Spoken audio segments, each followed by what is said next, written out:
오늘 함께 읽을 하나님의 말씀은 신약 성경입니다. 신약 성경 누가복음 22장입니다. 제가 가진 성경은 신약 성경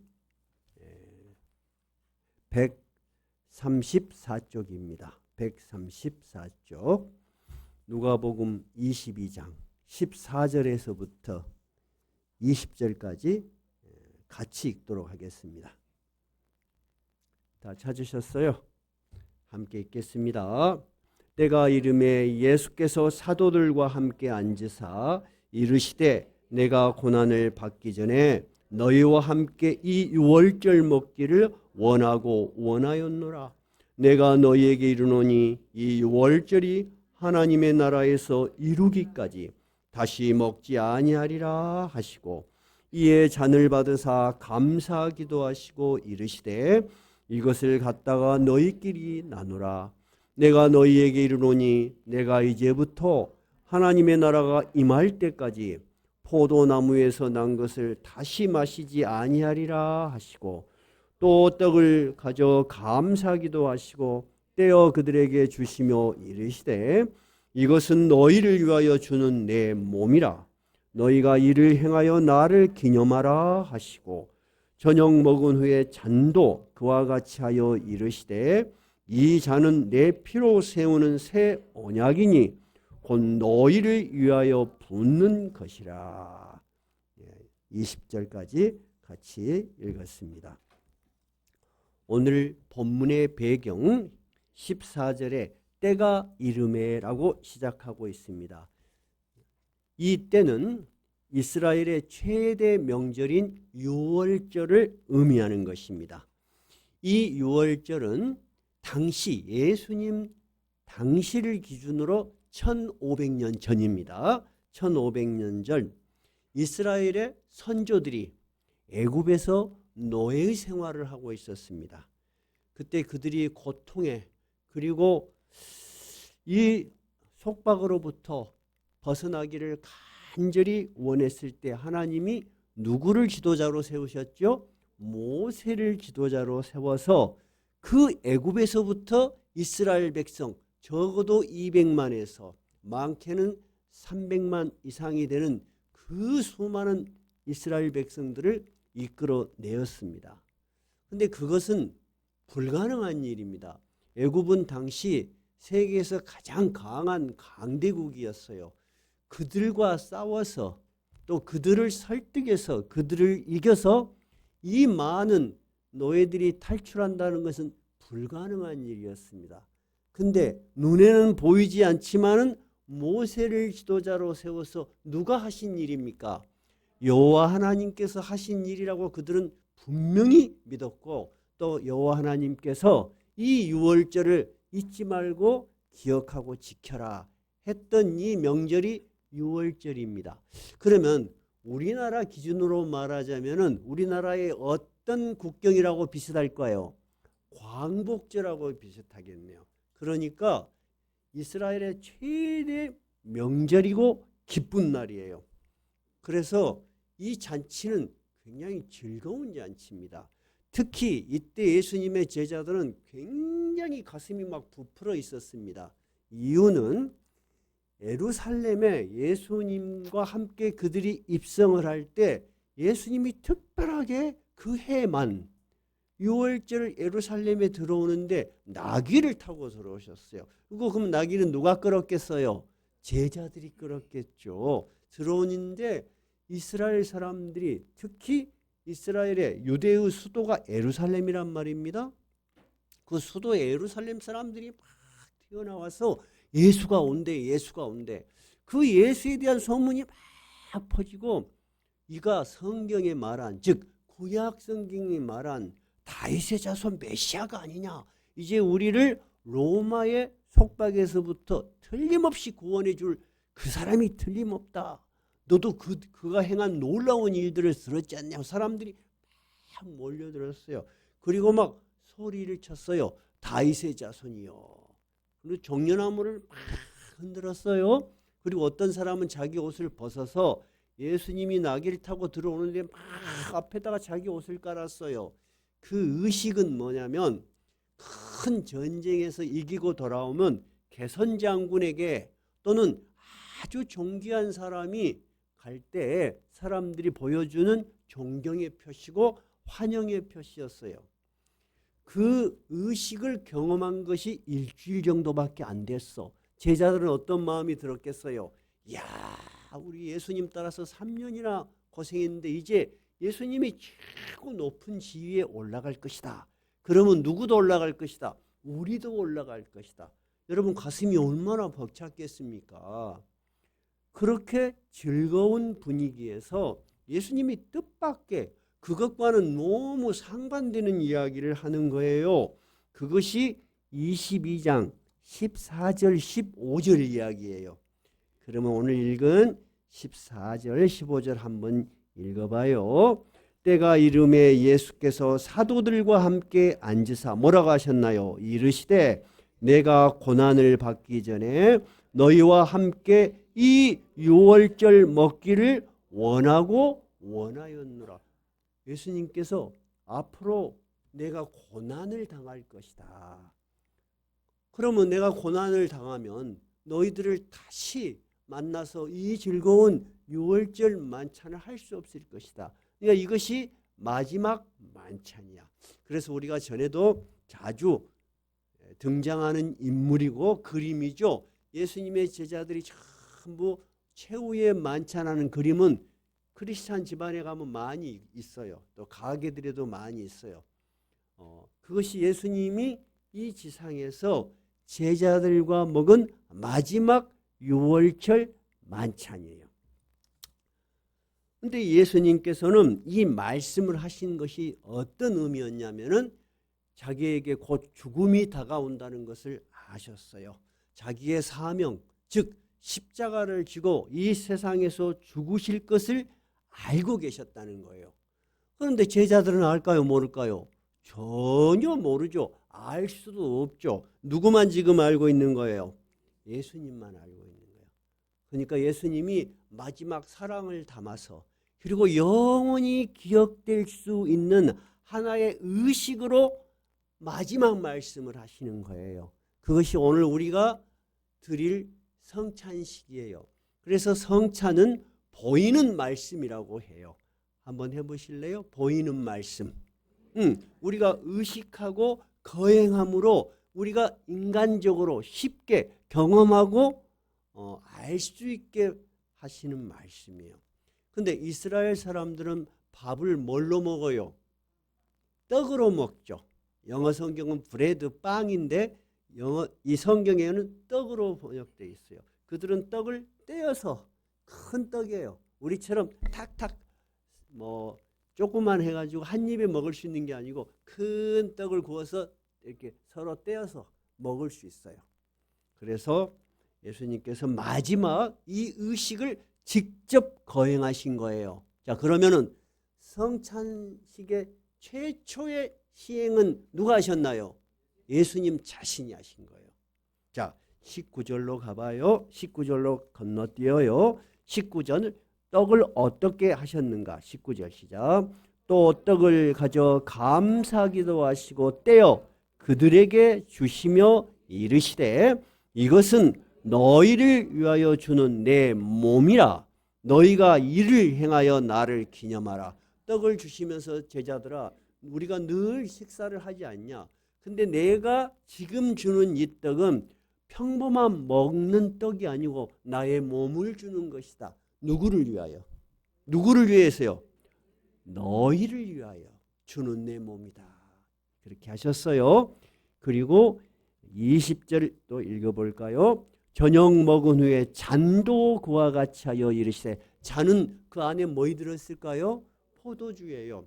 이스라엘에는 포도주가 그냥 음료수 같이 그들이 사용해요. 그리고 이스라엘에 가보니까 포도 농장이 그리 많더라고요. 그래서 세계적으로 가장 값비싼 똑같은 그 부피의 포도주 중에서 가장 값비싸게 인정해 주는 것이 이스라엘 포도주예요. 당도가 높고 또 잘 숙성을 시키는가 봐요. 근데 예수님께서 늘 우리가 이렇게 먹었던 포도주가 오늘은 그 의미가 다르다는 거예요. 어떻게? 저녁 먹은 후에 잔도 그와 같이 이르되 뭐라고 하셨나요? 이 잔은 내 피로 세우는 새 언약이니 곧 너희를 위하여 붓는 것이다. 예수님이 이 포도주는 오늘은 그냥 음료수가 아니고 나의 피를 너에게 주는 것이다. 즉 피 한 방울도 남김없이 흘리는 나의 십자가의 죽음의 피를 상징한다는 거예요. 누구를 위하여? 너희를 위해서 붓는 것이다. 이것이 여러분 성찬식의 시작입니다. 근데 예수님은 제자들은 전혀 이것을 알지 못해요. 이게 무슨 말인지도 이해하지 못해요. 그냥 예수님이 주는 대로 받아 먹었어요. 그랬죠? 근데 진짜 예수님이 말씀하신 것처럼 성만찬이 끝나고 불과 몇 시간 되지 않아 예수님께서 겟세마네 산에서 기도하신 이후에 로마 군병들의 기습을 받았죠. 그리고 끌려갔어요. 그러죠? 그리고 재판정에서 신문을 받았어요. 근데 제자들은 너무 놀랐어요. 그 환영을 받던 예수님이 밤에 기습적으로 끌려간 거야. 그래서 유대인의 지도자들이나 로마인들은 어떻게 생각했냐면 이 민중의 지지를 받는 예수를 벌건 대낮에 끌고 갈 수가 없어. 기습적으로 밤에 끌려가서 기습적으로 재판을 해서 그날 죽이는 거야. 그래야지 이 밀란이 일어나지 않을 거 아니냐. 자, 그렇게 그들은 생각한 거예요. 그래서 예수님을 재판정에 끌고 가서 뺨을 때리고 얼굴에 침을 뱉고 모욕을 줬어요. 그리고 채찍으로 때려서 온몸이 너덜너덜할 정도로. 근데 이 고증에 의하면 이 채찍에는 금사금팔이, 쇠조각 이런 것이 들어있어요. 그래서 맞다가 내장이 터져서 죽은 사람들도 많이 있어요. 예수님은 처참하게 그렇게 두들겨 맞고 고문을 당한 거죠. 그리고 마지막 십자가에서 피 한 방울도 남김이 없이 다 흘리셨어요. 그런 장면을 보면서 예수님의 제자들은 혼이 나가버렸어요. 그냥 지금까지 가졌던 기대하고는 너무 다른 거죠. 이제는 두려움에 아무것도 할 수 없는 거예요. 그래서 예수님을 길로 열심히 따라다니던 베드로는 몇 번이나 나는 예수님을 모른다고 부인했어요. 3번이나 나 저 사람 몰라요. 나 저 사람 아는 바가 없어요. 내가 저 사람을 알면 나 저주를 받을 거예요. 그럴 정도로 두려움에 떨었어요. 그리고 제자들이 모두 우리 스승도 잡아갔는데 우리도 잡아가지 않겠냐. 그리고 전부 다 숨어서 문을 걸어 잠그고 숨어 있었어요. 그러면 제자들은 언제 이 예수님의 말씀을 이해하게 됐을까요? 언제 그랬을까요? 부활한 이후에는 깨달았어요. 성령이 오신 이후에는 깨달았어요. 그들이 숨어 있는데 진짜 예수님이 약속대로 3일 만에 문이 닫혔는데 예수님이 쑥 들어온 거야. 제자들은 처음에 너무 놀라서 귀신인 줄 알았어요. 유령이라고 생각한 거예요. 그런데 예수님이 평안할지어다 그러면서 이리 와서 내 손에 못자국도 보고 옆구리도 만져보고, 예수님이 그들에게 인간이 이해할 수 있고 경험할 수 있는 살아있는 몸인데 우리의 몸과는 다르다는 거예요. 순간적으로 싹 사라졌다가 순간적으로 나타나셔. 닫힌 문 사이도 들어오셔. 그렇게 제자들과 40일을 함께 지내셨어요. 항상 있었던 건 아니고 갑자기 슉 사라지시고 또 필요할 때 나타나시고. 제자들은 이 부활의 예수를 보면서 확실하게 깨달았어요. 뭐를 깨달았어요? 예수님이 지금까지 한 모든 말을 깨달아졌어요. 예수님이 누구란 걸 알게 됐어요. 하나님의 아들. 그가 약속하신 대로 말씀하신 대로 하늘에서 내려온 하나님의 아들이었어. 이 하나님의 아들이 우리의 죄를 위해서 살을 찢고 피를 흘리는 속죄의 제사를 드리신 것을 그때 그들은 깨달았어요. 누구를 위해서? 우리를 위해서. 오늘 예수님은 누구를 위해서라고 해요? 너희를 위하여. 그럼 여기서 너희는 누굴까요? 예수를 믿는 모든 사람들이. 그런데 예수님이 그 한 번에 사실로 끝나는 것이 아니고 약속과 명령을 내렸어요. 명령은 뭐예요? 너희가 이것을 행하여 나를 기념하라. 이것이 명령이야. 그러면서 뭐라고 해요? 새 포도주, 즉 포도주를 주시면서 이것은 너희를 위하여 흘리는 내 피라고 하면서 뭐라고 해요? 이것은 새 언약이다. 여러분, 새 언약이 있다면 무슨 언약이 또 있다는 거예요? 옛 언약이 있다는 거죠. 구약시대 이스라엘 백성들에게만 하나님께서 그들의 하나님이 되시고, 그리고 그들의 하나님이 되시기 위해서 가르쳐 주신 많은 제사의식이 있어요. 하나님은 우리가 무슨 죄를 짓든지 무슨 잘못을 해도 관심도 없고 그런 분이 아니에요. 매우 슬퍼하시고 매우 분노하셔요. 그리고 우리가 행한 모든 일에 대해서 마지막 물어보실 거예요. 근데 이스라엘 백성들도 똑같은 사람이잖아요. 그러면 그들은 잘못이 있거나 부지중에 또는 고의로 무슨 죄를 졌든지 자기에게 죄의식이 있을 때는 어떻게 해요? 어린 양을 가지고 와서 자기가 그 양을 잡아요. 그리고 그것을 누구한테 갖다 줘요? 제사장한테 갖다 주면 제사장이 그것을 태워서 하나님께 속죄의 제사를 드렸어요.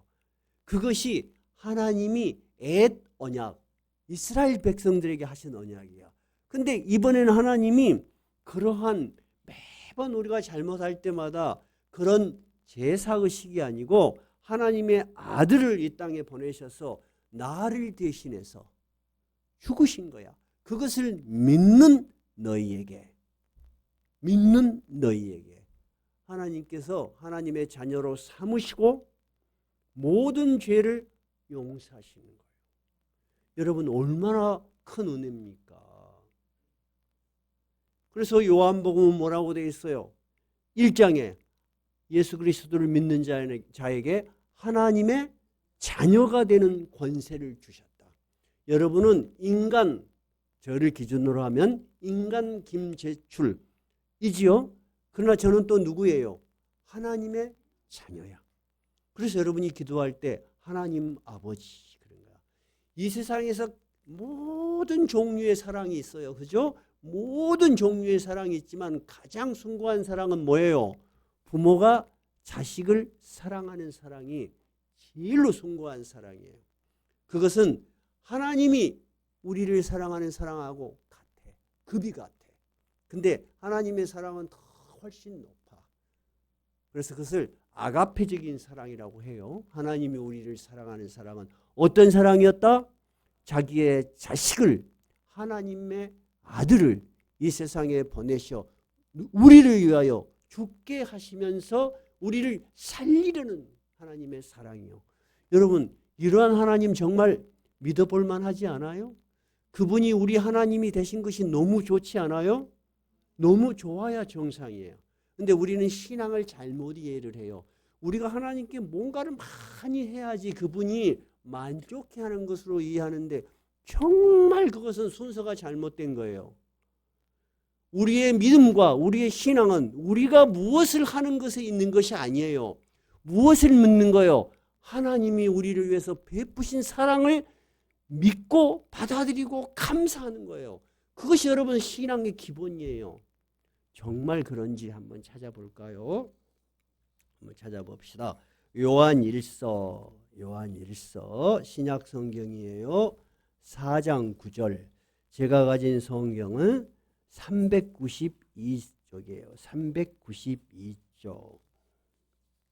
4장 9절. 한번 읽어볼까요? 다 찾으셨어요? 시작. 하나님의 사랑이 우리에게 이렇게 나타나신 바 되었으니 하나님이 자기의 독생자를 세상에 보내심은 그로 말미암아 우리를 살리려 하심이라. 누구를 살리려고요? 우리를 살리려고 하나님이 한없이 베푸신 사랑이라는 거예요. 자, 10절. 사랑은 여기 있으니 우리가 하나님을 사랑한 것이 아니요 하나님이 우리를 사랑하사 우리 죄를 속하기 위하여 화목제물로 그 아들을 보내셨습니다. 누가 누구를 먼저 사랑했다고요?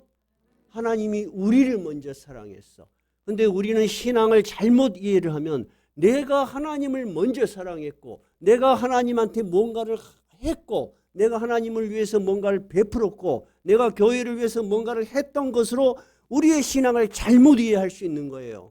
여러분, 그런 모든 것들은 정말 훌륭하신 거예요. 성도로서 정말 올바르게 사신 거예요. 근데 그 이전에 진정한 신앙이란 건 뭐예요? 하나님이 나를 위해서 베푸신 그 사랑에 감사하는 거예요. 그런 사랑을 할 수 있는 사람은 아무도 없어요. 부모도 자식을 위해서 이렇게 하기 힘들어요. 그러겠죠? 그래서 요한일서에는 우리가 하나님을 먼저 사랑한 것이 아니고 누가? 하나님이 우리를 먼저 사랑했어요. 우리의 신앙은 하나님이 우리를 꽉 붙들고 있는 거예요. 무엇을 믿음으로? 우리 주 예수 그리스도의 그 십자가의 죽음과 고통과 부활을 우리가 믿음으로 하나님이 너는 내 자녀다고 꽉 붙들고 있는 거예요. 여러분이 살아가는 동안에 앞으로도 신앙이 식을 수 있어요, 없어요? 있지요. 교회를 떠날 수도 있을 수 있겠지요. 신앙에 유혹이 있어서 넘어질 수도 있겠죠. 여러분 그때 괴로워 안 괴로워? 괴롭겠죠. 그럴 때 하나님의 자녀일까 아닐까? 여전히 하나님의 자녀야. 왜? 누가 변하지 않기 때문에, 하나님의 그 약속이 변하지 않기 때문에. 사람은 여러분 변하기가 쉽고 약합니다. 굉장히 약합니다. 대단한 신앙생활을 하고 싶고 설교 말씀 듣고 그래도 내 마음에 영적인 충만함이 있을 때는 신앙생활을 잘하고 싶어.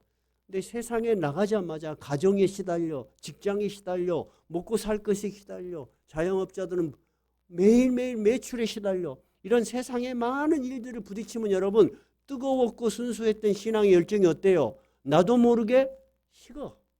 그리고 이것이 1번이 아니고 뭐가 1번이 돼? 살아가는 생존이 1번이 되어버려. 그럼에도 불구하고 하나님이 우리를 붙들고 계신 거야. 그래서 여러분이 전부 이 자리에 있는 거야. 내가 이 자리에 있는 거요. 우리의 신앙은 여러분 우리의 의지나 우리의 능력이나 우리의 각오에 있는 것이 아니에요. 무엇에 있다고요? 한 번 약속하신 하나님의 그 사랑이 변하지 않는 데 있다는 거예요. 오늘 다시 본문으로 돌아가 봐요. 본문으로 돌아가 봐요. 19절을 다시 한번 읽어볼까요? 예수님이 뭐라고 명령하셨는지. 또 떡을 가져 감사 기도하시고 떼어 그들에게 주시며 이르시되 이것은 너희를 위하여 주는 내 몸이라. 너희가 이를 행하여 나를 기념하라. 다시 한번 따라해 볼래요? 너희가 이를 행하여 나를 기념하라. 여기서 너희는 누구예요?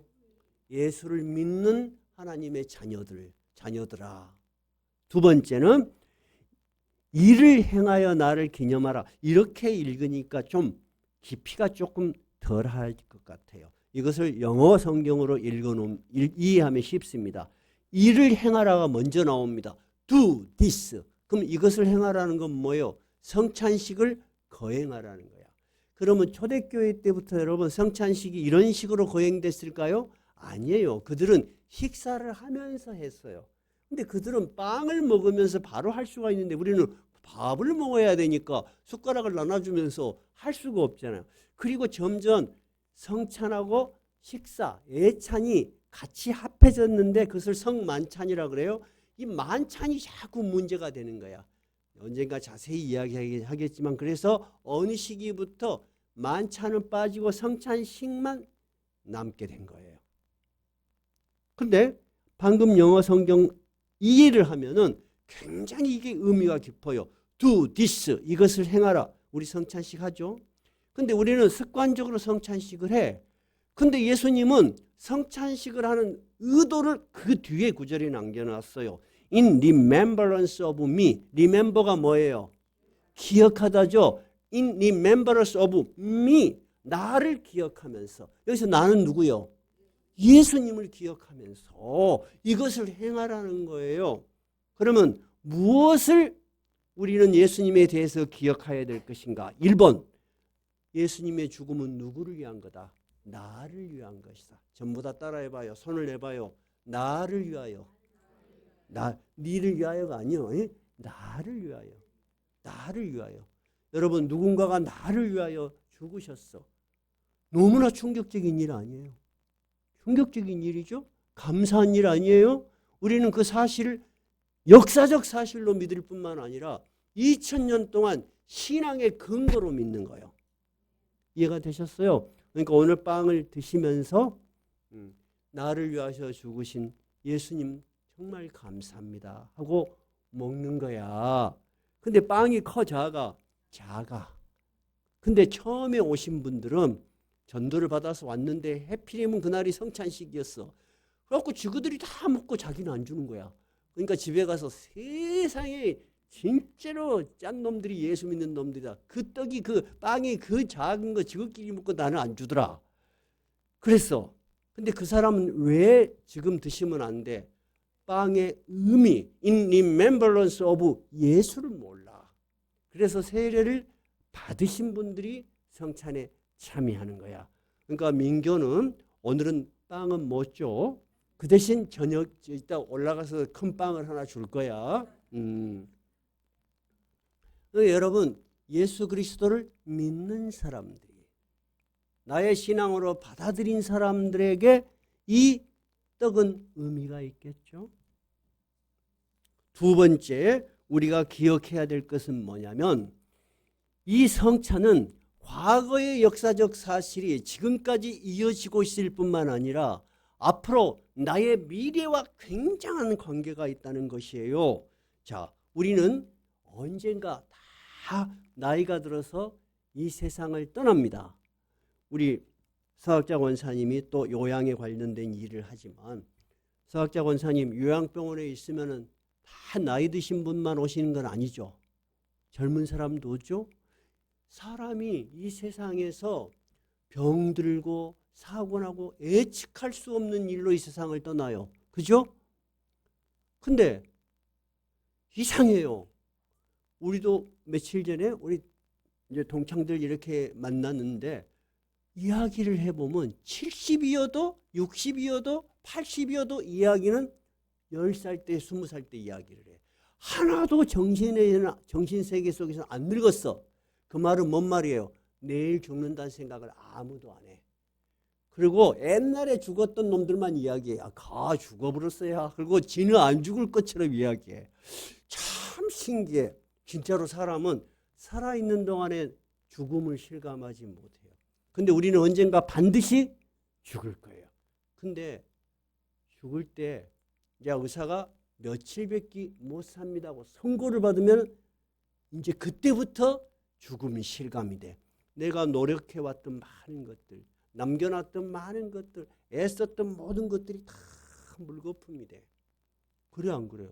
그래. 근데 죽을 때 가지고 간 사람 봤어? 못 가지고 가. 그래서 실질적으로 이것은 그 죽음을 지켜본 사람들이 하는 이야기야. 세상에 많은 것을 이뤄놓은 사람들이 제일로 고통스럽게 죽는다 그래요. 그럼 미련을 못 들춰버려. 저 남겨놨는데 재산이 많으면 누구를 주고 그래야 될 거 아니오. 생각을 죽을 때까지 머리가 아파. 근데 하나도 없으면 어쩔까? 머리 아플 일이 없겠네. 사람은 죽을 때까지 여러분 이 세상에 매여서 살아. 근데 우리는 이 세상에 매여서 사는 것이 아니고 어디로 가는 거 이제 하나님의 나라로 가는 거야. 근데 예수님이 성찬식을 하면서 그 약속을 한 거예요. 한번 찾아볼 거예요. 22장 18절 한번 읽어봐요. 18절 읽어봐요. 시작. 내가 너희에게 이르노니 내가 이제부터 하나님의 나라가 임할 때까지 포도나무에서 난 것을 다시 마시지 아니하리라. 자, 여기에서는 분명하게 그 말씀이 드러나지 않았는데 똑같은 내용인데 마태복음 26장 29절 안 찾아볼게요. 마태복음 26장 29절에는 뭐라고 했냐면 잘 들어봐요. 어떤 차이가 있는가? 내가 포도나무에서 난 것을 내 아버지의 나라에서 새 것으로 너희와 함께 마시는 날까지 마시지 아니하리라. 뭐가 하나 내용이 들어갔어요? 아버지의 나라? 너희와 함께. 너희를 기다리고 있겠다는 거야. 하나님 나라에서. 내가 이 즐거운 만찬 자리를 이 세상에서는 끝이지만은 아버지의 나라에서 새 것으로 너희와 함께 마시는 날, 그날을 기다리겠다는 거야. 여러분, 우리는 이 세상에서 끝나는 것이 아니고 어디로 가는 거요? 예수님하고 즐거운 만찬을 하기 위해서 하나님의 나라로 가는 거예요. 여러분, 그래서 성만찬은 과거에 대한 사실을 기억해야 될 뿐만 아니라 지금 누구를 기다리는, 우리를 기다리는, 어디에서? 하나님의 나라에서 기다리는 그분과 만찬을 예약되어 있는 거예요. 여러분, 티켓이 있는 거예요. 얼마나 좋소. 미국의 대통령이 대통령 취임을 하면 이제 만찬을 베풉니다. 그러면 들어가는 사람이 전 세계에서 몇백 명밖에 안 돼요. 그 사람에 뽑혀 대한민국에서 한두 사람 가. 그럼 어때? 어마어마하게 매스컴을 타. 누가 말하지 않아도 그 사람은 누구라는 거 알아? 세계적인 인물이라는 것을 우리는 인정할 수밖에 없어. 그죠? 근데 우리는 이미 만찬 자리에 예약이 돼 있어. 그럼 우리는 전 우주적으로 유명한 사람이야. 그날 하나님의 나라에 갈 거니까. 그래서 성만찬은 여러분이 떡을 먹고 포도주를 드시면서 과거에 대한 슬픈 기억을 하는 것이 아니에요. 우리가 용서함을 받았다는 감사와 찬양의 표시. 두 번째는 영원한 하나님으로 나라에 가는 예수님의 약속이야. 그러면 이것이 바로 뭐가 되겠어요? 우리에게 소망이 되고 기쁨이 되는 거. 여러분, 자기가 가야 될 길을 명확하게 아는 사람은 여러분 굉장한 큰 자산을 가지고 있는 거야. 죽음에 대한 두려움이 훨씬 줄어들어요. 그리고 왠지 두려움 없이 죽을 것 같아. 굉장히 중요한 거예요, 여러분. 여러분은 아직 안 죽어봤죠? 안 죽어봤으니까 몰라. 죽음 앞에 두려움은 여러분 상상을 초월하는 것입니다. 상상을 초월하는 거예요. 또 그런 이야기는 또 다음에 하십시다. 그러나 오늘 분명한 것은 성만찬은 두 번째 어떤 것을 예수님에 대해서 기억하는 거라고요? 하나님의 나라에서 나와 함께 만찬을 준비하고 기다리시는 우리 예수님께 가는 거야. 그러니까 우리는 우리의 죽음을 통해서 더 영화로운 몸으로 변하는 거야. 우리에게는 이 세상에 당하는 많은 시련과 고난이 다 잠깐이야. 저희들도 저보다 나이 많으신 우리 선배님들도 계시지만 다 이까지 살면서 과거는 여러분 잊어버려도 돼. 앞으로 남은 길만 가면 돼. 그래서 저는 묵상 노트에 미래에 대한 설교 제목만, 성경만 많이 적어놨어. 과거를 생각하면 갑자기 우울해져. 갑자기 슬퍼져. 갑자기 정신이 다운이 돼. 근데 그거는 지나간 일이야. 근데 앞으로 남은 소망을 다 성경에 성경 말씀 적어놓고 외우면 어때? 재밌어. 자, 두 번째는 우리가 기억해야 될 것은 우리의 미래에 대한 소망을 성찬식을 통해서 예수님은 약속하셨다. 이것이 새 언약이다 말씀하셨어요. 특별히 오늘 우리는 유아 세례를 받은 우리 자녀들과 함께 성찬식을 부모와 함께 하는 첫 번째 성찬식을 거행합니다. 저는 이 유아 성찬에 대해서 굉장히 많은 생각과 많은 논문들을 살펴봤어요. 나는 유아 성찬이 굉장히 중요하다고 생각해요. 그래서 2025년 10월 5일 가족을 통한 하나님의 은혜와 축복이라는 제목에서 성경에서 그리고 신학적으로 유아 성찬에 대한 것을 여러분에게 말씀드렸어요. 기억나시죠? 그리고 어린아이들의 유아 세례를 받은 가족들에게는 직접 한번 잘 들어봐라 말씀을 드렸어요. 여러분, 하나님의 말씀은 여러분 결코 가볍거나 또는 세상의 많은 일들보다 가치가 없거나 비슷하지 않습니다. 훨씬 높은 수준의 가르침이고 또는 우리에게 가치 있는 일이에요. 그러나 간략하게 그때 말씀을 조금 줄이자면 초대교회에서도 유아 성찬을 한 기록이 분명히 있습니다. 두 번째, 이 문제를 깊이 생각해서 한국의 중요 교단에서도 유아성찬을 오래전부터 시행하는 교단이 있습니다. 그리고 우리는 미국의 장로교회를 받아들였죠. 미국의 장로교회도 유아성찬을 거행하고 있습니다. 이제 우리나라에서도 점점 유아성찬을 이렇게 시행하는 쪽으로 가고 있는 첫 번째 이유가 뭔지 말씀드릴게요. 구약시대 하나님께서는 아브라함을 통해서 약속을 하셨어요. 하나님의 백성이라는 약속을 어떻게 하셨어요? 할례를 받아라 그랬어요. 할례가 뭐라 그랬어요?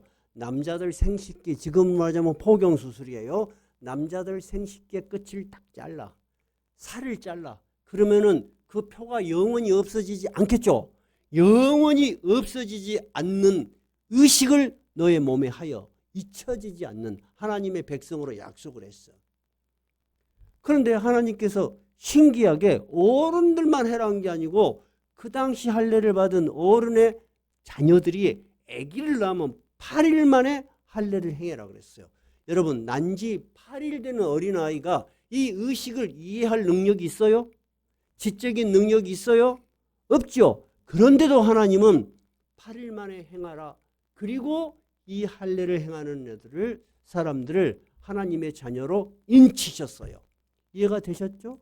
그러면 아이들의 의식이 있어서 이 성찬이 의미가 있는 것이 아니에요. 우리가 유아 세례를 줄 때 근거가 뭐냐면 구약시대 할례입니다. 구약시대 난지 8일 되는 어린아이들에게도 할례 의식을 했다면 우리가 믿는 신자들의 자녀들에게 세례를 줄 수 있다는 근것이 유아 세례예요. 근데 유아 세례는 다 하거든요. 자, 그러면 그 근거로 했을 때 이 성찬도 유아 세례를 받는 어린아이들이 참여할 수 있겠어요, 없겠어요? 있어. 그것은 자신의 지적인 능력이 있지 않고 어디에 있는 거예요? 오직 하나님의 은혜와 예수 그리스도의 언약에 있는 거예요. 저는 이것을 굉장히 오랫동안 고민했고 우리 교회의 어린아이들을 보면서 이 아이들이 부모들과 함께 성찬하는 자리를 꼭 하는 게 좋겠다. 그런 생각이 들었습니다. 그래서 지난번 설교했고 우리 당회에서 목사님 말씀처럼 유아성찬을 하는 게 좋겠습니다 하는 동의를 또 받았습니다. 방금 제가 말씀드린 것처럼 이 어린아이들이 의식이 없고 지적인 의식이 없고 잘 모르지만은 이 하나님의 언약에 참여해서 하나님의 백성으로서 하나님이 지켜주시고 인도하시고 복 주시는 것이 여러분 훨씬 더 좋겠죠? 그것이 복된 언약입니다. 예수를 믿는 우리에게만 가능한 거예요. 그러니까 여러분이 우리 자녀들에게 성만찬할 때 우리 자녀가 하나님의 은혜 속에서 살기를 간절히 원하고 바라고 믿습니다 라고 기도하셔야 될 것 같아요. 그런데 우리가 유아 세례를 줄 때 부모들에게 유아 세례 문답을 다 했어요. 근데 지금 부모들에게 물어보면 다 잊어버렸어. 여러분 부모님들 잊어버리셨죠? 왜 잊어버려요? 그때는 의식을 할 때는 뭔가를 느낌도 있었고 마음의 각오도 있었는데 막상 아이들을 키워보니까 너무나 힘든 일이 많이 생겨요. 그러죠? 애기들이 갑자기 아파. 꼭 밤에 응급실 의사들도 없고 밤에 아파. 우리 자녀들도 다 컸습니다만 갑자기 열이 막 40도 올라와. 엄마가 얼추었고 막 병원까지 막 땀을 뻘뻘 흘리고 가. 근데 병원 앞에 가면 안 아파. 뭐 신기해. 그리고 사고도 많이 나. 그리고 우리가 알 수 없는 질병도 많이 걸려. 그러니까 육아를 하면서 부모가 지쳐버려. 그죠? 우리가 처음 생각할 때는 신앙으로 잘 키우겠습니다. 나도 얘들을 위해서 기도하겠습니다. 해놨는데 애기들의 기도는커녕 지 기도도 못 해버려. 나는 우리 자녀들이 아이들을 키우는 걸 보면서 정말 실감을 했어요. 참 육아가 참 힘든 거구나. 근데 우리 때는 말입니다. 우리 때는 좀 남자들이 좀 무책임했던 것 같아. 그냥 여자들한테 다 맡겨버렸어. 그리고 어찌 됐는지도 모르겠어. 근데 이제 손자들이 자라고 우리 자녀들이 아이들이 키운 걸 보니까 너무 힘들어. 그래서 이해가 됐어. 여러분도 다 동감하시죠? 애들 키우는 거 쉽지 않죠? 근데 개나 고양이처럼 한 1, 2개월만 키우면 좋으면 좋을 건데 10년을 키워야 돼. 10년을. 최소한 10년을 키워야지 인지 능력이 발달돼. 그런 여러분 얼마나 고생하셨어요. 그럼 하나님은 여러분이 고생하신 거 알까 모를까? 알아. 그리고 나중에는 이 자녀가 있다는 것이 큰 기쁨이고 보람이야. 제가 왜 이 말씀을 하냐? 우리가 실질적으로 현실 세계에서는 자녀를 위한 기도하기 어려워요. 잊어버리고 나도 살기 바쁘다 그런 생각을 해요. 그죠? 그래서 성만찬을 1년에 몇 번 하는 이 자리에 우리 자녀와 함께 참여함으로 온 가족의 신앙이 다시 회복되고 우리 모두가 하나님의 은혜 아래 살고 있다는 생각을 가질 수 있어요. 가질 수 있어요.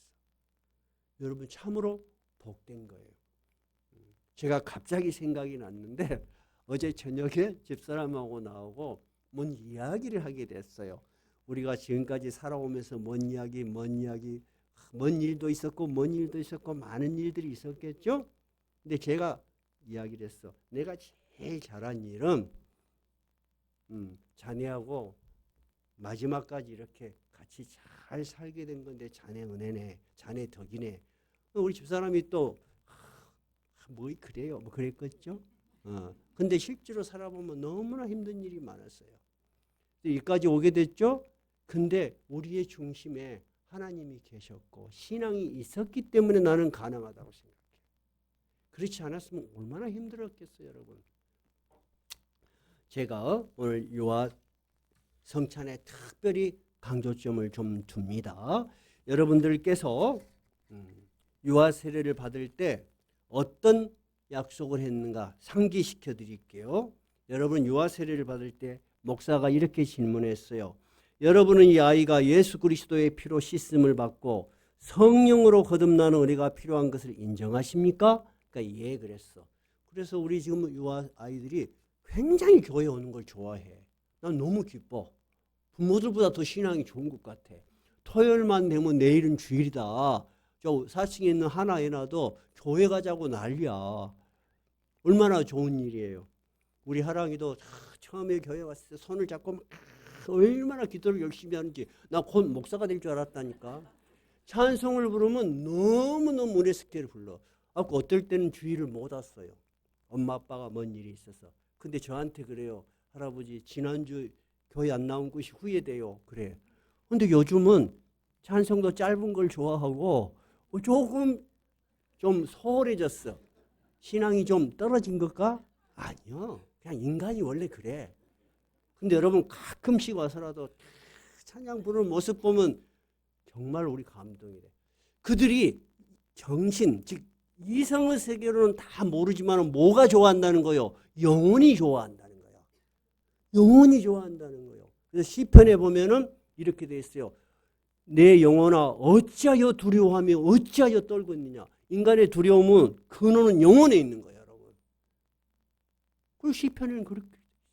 그러니까 여러분 우리 어린아이들이 아무것도 모르는 것 같아도 절대 그렇지 않아요. 우리의 영혼이 하나님을 향해서 기뻐하고 찬양하는 거예요. 그러니 얘들이 유아 성찬을 받을 자격이 충분히 있는 거예요. 자, 두 번째 여러분은 뭐라고 약속했냐? 여러분은 이 아이가 하나님의 언약의 자손이며 주 예수 그리스도를 믿음으로 구원을 얻을 줄 믿습니까? 그러니까 예 그랬어. 그러니까 매번 교회에 올 때마다 언약의 자녀들, 하나님의 자녀라는 생각을 가지고 여러분 오셔야 돼. 그래야지 예배가 의미가 있어. 그 다음에 세 번째, 여러분은 이렇게 약속을 했어. 이 아이를 위해 경건한 삶의 모범을 보이며 이 아이를 위해 기도하며 이 아이와 함께 기도하며 거룩한 신앙의 바른 길을 가르치며 이 아이를 주의 말씀과 교양으로 양육하기를 서약합니까? 제가 물어봤어. 여러분이 뭐라고 했겠어? 예 그랬어. 근데 그래 했어? 다 잊어버렸어. 왜? 살기가 너무 힘들다 보니까. 근데 기억만 하면 돼. 야 우리가 그런 약속을 했구나. 여러분이 일주일에 한 번이라도 아이들과 밥상머리에서도 같이 기도하는 거 굉장히 중요한 거예요. 근데 여러분이 다 교육시키기 어렵죠? 그래서 일주일에 한 번이라도 교회 오는 것을 정말 열심히 아이들을 위해서라도 부모가 아무 때나 교회를 빠질 수 있는 모습을 보이는 것보다 어떤 일이 있어도 교회 가는 모습을 보이는 것이 아이들 신앙에 훨씬 유익합니다. 우리 부모들은 아이들에게 많은 유산을 넘겨주고 싶고 많은 교육을 시켜주고 싶습니다. 그죠? 그런데 여러분, 그런 모든 것들이 그 아이가 행복한다는 그런 결론으로 도달될 수가 없습니다. 인간의 행복이라는 것은 결코 인간이 가진 것으로 결정되지 않습니다. 인간의 행복은 그가 어떤 가치를 가지고 어떤 인생을 사느냐는 것입니다. 동의하세요? 예수 그리스도를 믿는 것, 영원한 소망을 가지고 사는 삶이 여러분 가장 행복한 삶입니다. 적어도 제가 이 나이 돼서 내릴 수 있는 결론입니다.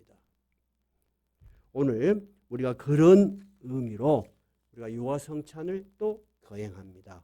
오늘 거행되는 모든 성찬식을 통해서 우리 성도님들은 물론 유아를 가진 가족들의 가정에 예수 그리스도의 생명의 복음이 다시 살아나고 우리의 비전이 확실해지고 우리가 살아가는 삶의 목적이 분명해지시기 바랍니다.